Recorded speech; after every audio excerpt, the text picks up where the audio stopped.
ఆయన యొక్క జీవితంలో పరాయి దేశంలో ఉంటుండగా పరాయి దేశపు ఆ సుధమ ప్రజలు లోతుని ఏమన్నారో తెలుసా? ఎక్కడి నుండి వచ్చావు లోతు, నువ్వు నీ ప్రాంతం ఏంటి, నీ వచ్చినటువంటి పరిస్థితి ఏంటి, అలాంటి నీవు నాకు తెప్పరివా అని తొమ్మిద పడిపోతున్నారు లోతు మీద.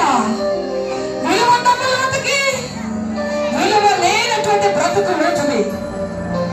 కానీ అబ్రహాము జీవితం దగ్గరకు వస్తే ఏం జరిగిందో తెలుసా? అన్య దేశంలో ఉంటున్నటువంటి అబ్రహాములు ఆ దేశపు రాజు అంటున్నాడు, అబ్రహాము నా దేశంలో నువ్వు రాజుగా ఉన్నావయ్యా. ఎంత తేడా! మనం జీవించిన జీవితాన్ని బట్టి మనకు ప్రతిఫలం ఉంటుందమ్మా. మనం జీవించిన జీవితాన్ని బట్టి ప్రతిఫలం ఉంటుంది మనకి. ఈ రోజు నామకరణ భక్తులు ఉన్నావమ్మా, ఎంత కష్టపడుతున్నావో తెలుసా నీకు? గ్రహించుకో ప్రియ కుమార్తె, ప్రియ కుమారుడా.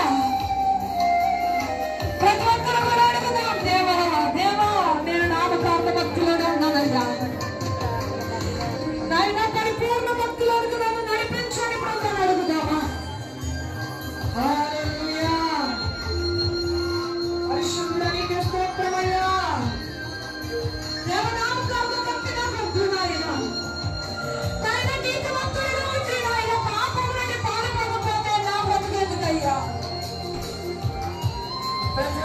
ప్రతి ఒక్కరు దేవా నీకే స్తోత్రమయ్యా, నీకే స్తోత్రమయ్యా.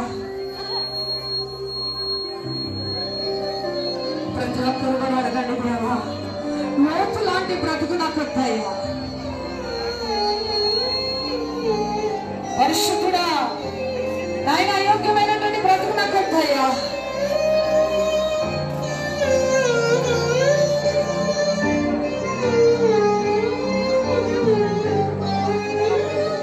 అందరూ దేవుడిని అలా పాపాన్ని విడిచిపెట్టకపోతే నేను ఎంత ప్రార్థన చేసినా ప్రార్థన పరమైనంత మాత్రం నష్టాన్ని తప్పించుకోలేమమ్మా.